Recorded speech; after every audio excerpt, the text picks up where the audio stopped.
In the headlines, federal government secures $800 million from World Bank as palliatives for poor Nigerians.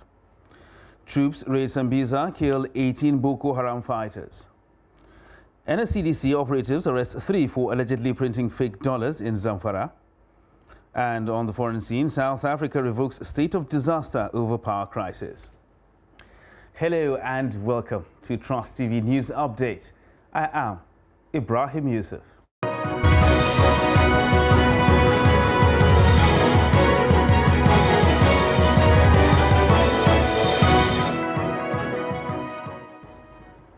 Hello and welcome once again.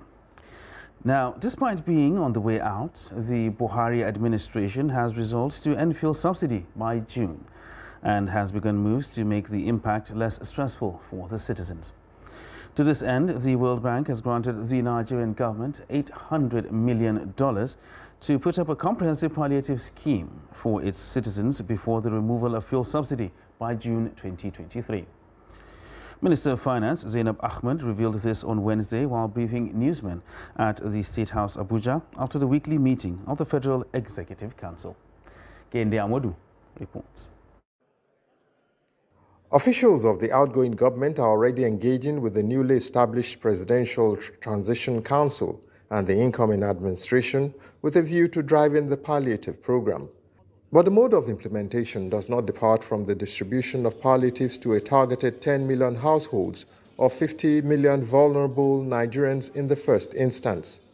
When we're working on the 2023 Medium-Term Expenditure Framework and the Appropriation Act, we made that provision to enable us exit fuel subsidy by June 2023. We're on course. We're having different stakeholder engagements. We've secured some funding from the World Bank. That is the first tranche of palliatives that will be that will enable us give cash transfers to the most vulnerable in our society. Meanwhile, ahead of May's National Population Census, the Cabinet approved the award of the contract for the supply and installation of information and communication technology components for the 2023 population census at a sum of 10.9 billion naira. Another contract that was approved for the NPC, National Population Commission, is for the contract for the development and the implementation of mobile device management solution for the personal digital assistance devices to be used for the 2023 population census. This is in the sum of about 4.4 billion naira. Also on Wednesday, the Council of Ministers approved contract for 4 roads in Kwara State under the tax credit program covered by Executive Order 7. The total distance of the 4 roads is 283.938 kilometers, and it will be constructed by a leading cement company whose operations are impacted by the state's road network supply. From State House Abuja, Kende Amodu, Trust TV News. The National Assembly is set to transmit to the President for assent the Constitution Alteration Bill 47 to enable the establishment of state security councils. This is in line with the Authentication Act, as the bill has met the provision of Section 9, Subsection 2 of the 1999 Constitution, following the compliance by Oyo and Zamfara State Houses of Assembly. Our National Assembly correspondent filed in the report as presented from our studio. The State Security Council, when established, shall have the governor as the chairman. Other members include the State Commissioner of Police, the chairman of State Council of Traditional Rulers, state commissioners in charge of internal affairs and security, and other persons the governor may at his discretion appoint. The council shall advise the state governor on matters of public security, as well as organizations and agencies established by law for ensuring security. Also recalls that houses of assembly of Gombe, Jigawa, Kebbi, Kwara, Plateau, Sokoto, Taraba, Zamfara states that were yet to forward their resolutions were urged to do so in compliance with constitutional obligations. Aware that Oyo and Zamfara states houses of assembly have accordingly forwarded their resolutions. Convinced that with the approval of Oyo and Zamfara states houses of assembly, the Constitution 5th alteration Bill number 47, establishment of State Security Council, has made the provisions of Section 9 subsection 2 of the 1999 Constitution for passage. The various state legislatures are showing reluctance in passing them, as well as other bills. So, Mr. Speaker, honorable colleagues, I remember, but it's about close to 1 year when these bills were dealt with. The same thing with the local government autonomy bill, the various legislations we have passed. If we are not able to establish state police, Mr. Speaker, let us do the minimum and have a body that is recognized by law that can deal with matters of security. And that is the only way, Mr. Speaker, we will not be shifting the goalpost, looking for who to blame at any point in time. There are some bills that possibly, if the administrators that have not passed yet their own submission, if they're able to do, we may gain again on other areas. For example, the alteration that has to do with local government autonomy. There could be deciding factors, and it's my plea and appeal. I will join him to appeal to those states to also act. And it will not be out of sight, out of order for us who are coming from those states to again appeal to those states to consider some of the bills that are before them. Thank you very much. Those in favor of the motion say aye. Against say nay. The ayes have it. The House equally urged state houses of assembly, which are yet to forward their resolution on bills, to do so in fulfillment of their constitutionally imposed legislative obligation to the constitution amendment process. Now to matters of security, where troops of Operation Hatinke have raided some enclaves of Boko Haram in the fringes of Sambisa Forest in Bama local government area of Borno State, killing at least 18 fighters. Reports say the troops got credible intelligence from the newly established camp where the insurgents coordinated operations in the Sheutari and Mutari general area. It was gathered that the troops of 21 Task Force Brigade, Bama, in conjunction with the Civilian Joint Task Force on Tuesday, conducted precise clearance into the Garimpa Abba enclave, which led to the elimination of scores of insurgents. Corroborating the account, counterinsurgency expert in the Lake Chad, Zaga Zola Makama, quoted a military source as saying the troops successfully overran the terrorists. Meanwhile, unknown gunmen have kidnapped another paramount ruler in Plateau State.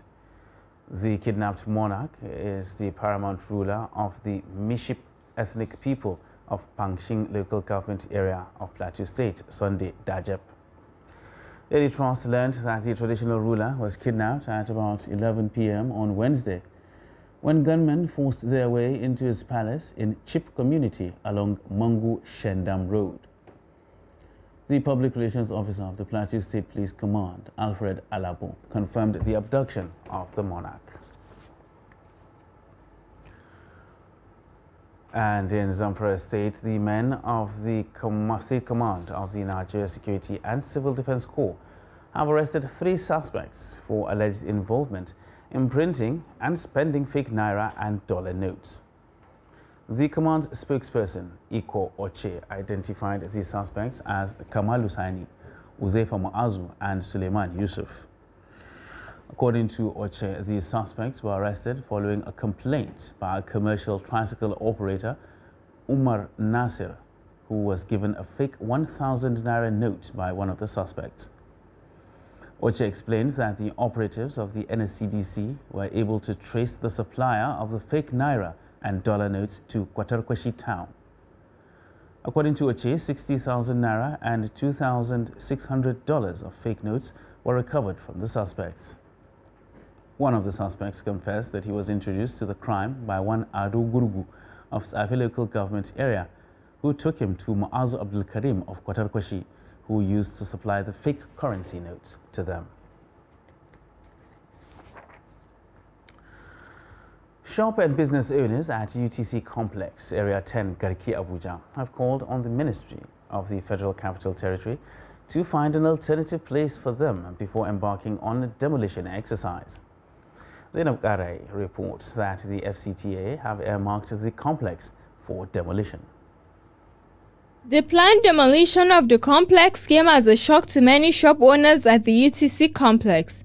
A cross-section of shop owners and residents said they have not been informed about the demolition, adding that if they have been informed, they will have looked for an alternative place to continue their businesses. When we come out in the morning yesterday, we find out that they come and destroy the brand. We went to FCDA. FCDA said that they didn't know about it. So, but today they came and look at the place and promised to come and put things in order. Yeah, it's covered before, but it's opening now. Our bad guys can jump in, break into the shop, and do one or two bad things to go outside again. We have been dragging this thing for long. The case is still in court.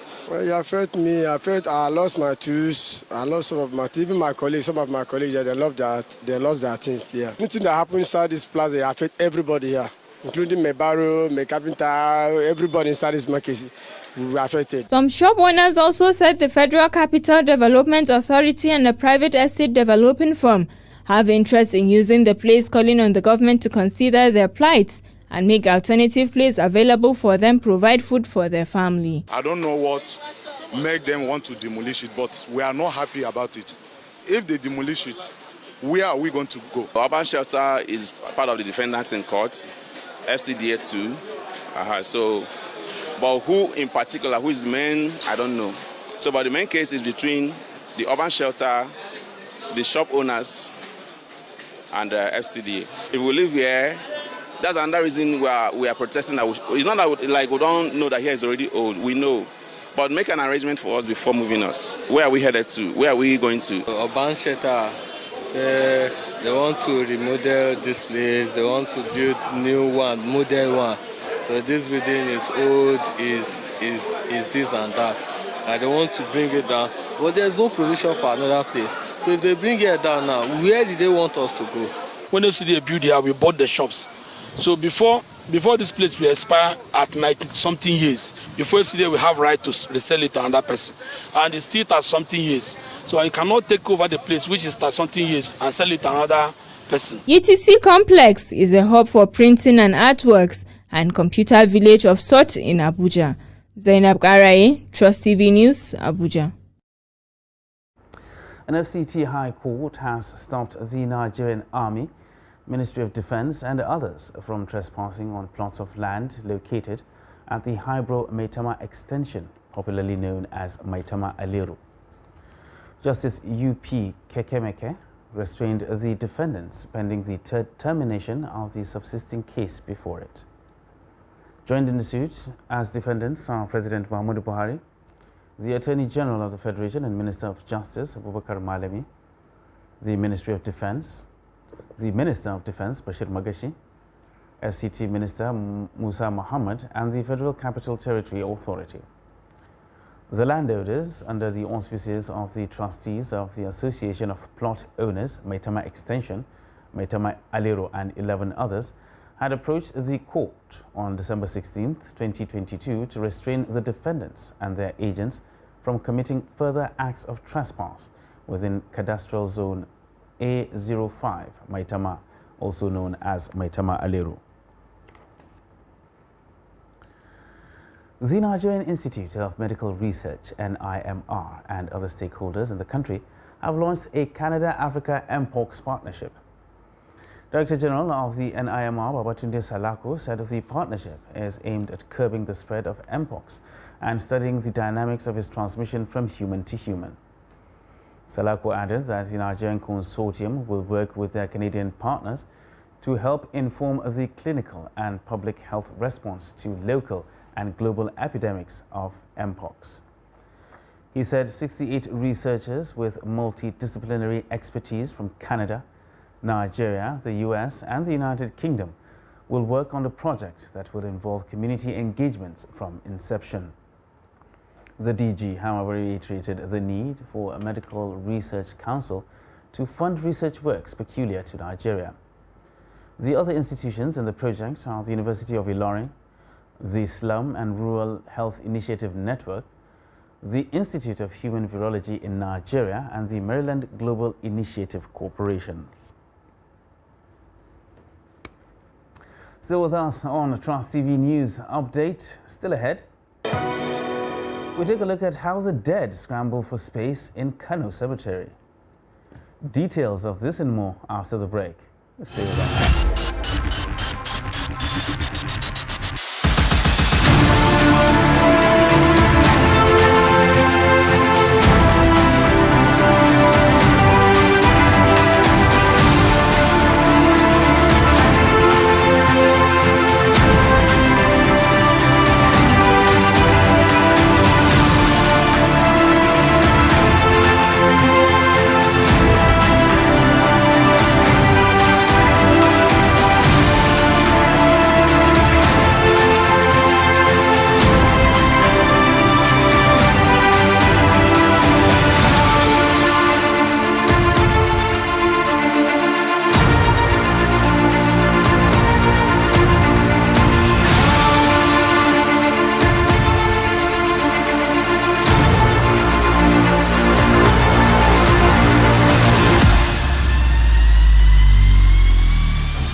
That's great. It's good to see you.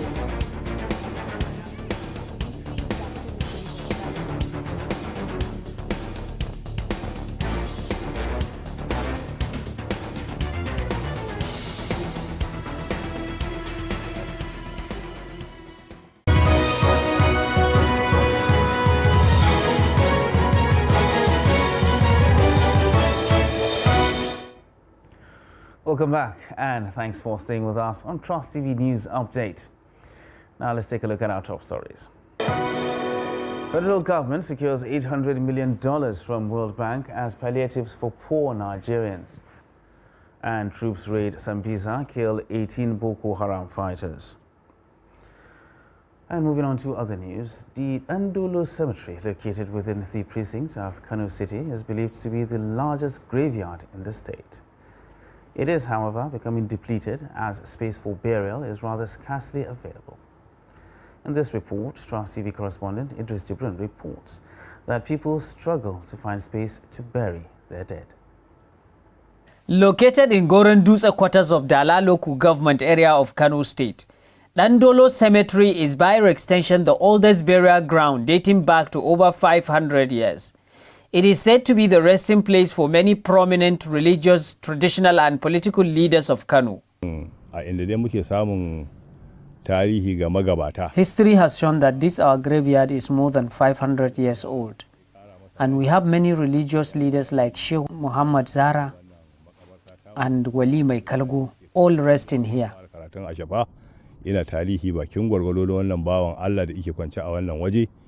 Unfortunately, this burial ground is now full as people are being led to rest in between graves, in most cases on top of other graves. According to the grave diggers here, modern structures surrounding the burial ground could not allow for expansion, and that government is doing little to ensure that the yard is extended. Like you see, the graveyard is full. There is no space. We are only managing to dig in between graves. At times we may come across someone, but sometimes we may not.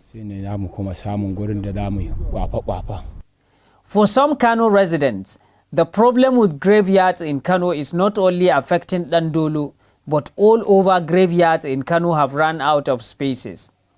You see, the problem is that there are buildings everywhere here, which means there is no room for expansion, unless of course if government decides to buy some structures and convert them.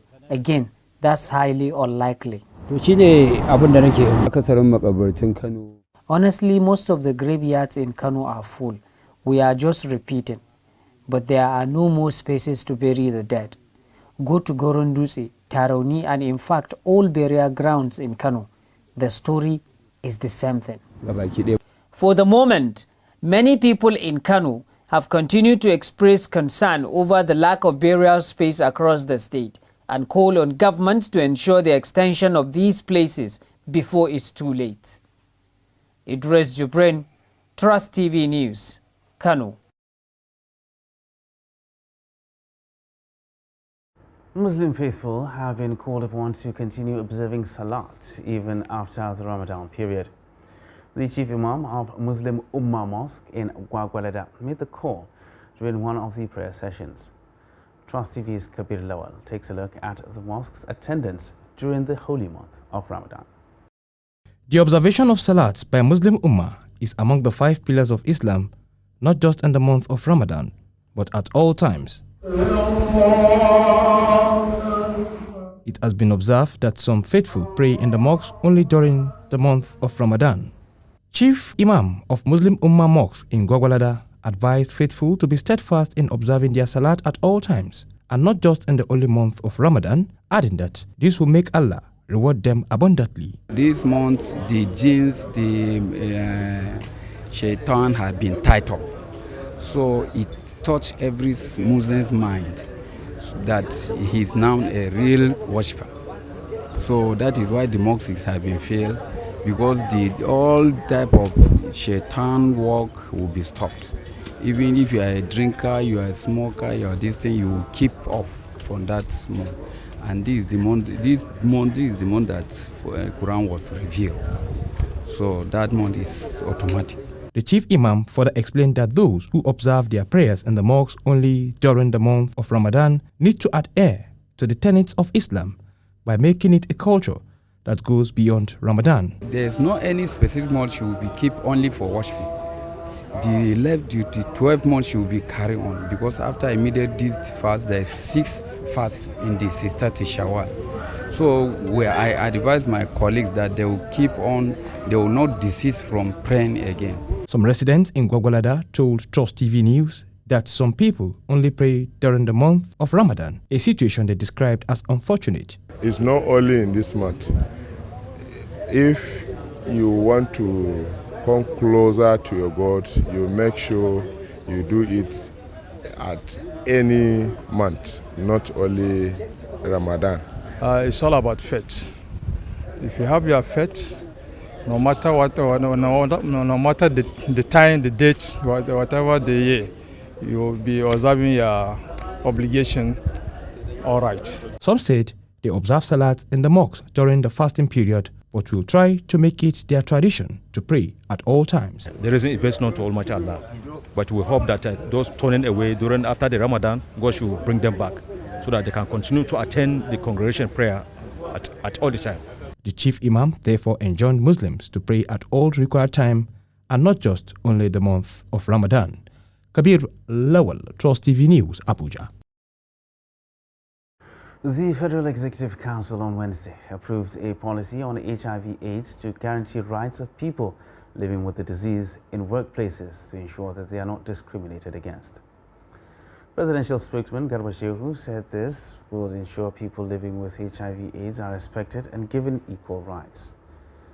Shehu also said government has revised regulations pertaining to woodworking and machinery and the entire ecosystem, which dated back to 1959.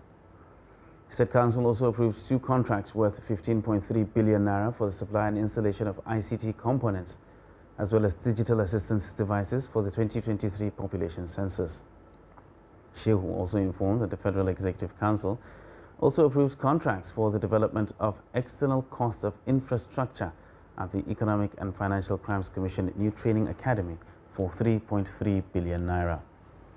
He said 1 billion was approved for the procurement of 19 vehicles for the Nigerian Ports Authority and 65 million naira for variation in the cost of the supply of airport fire crash tenders in the Ministry of Aviation.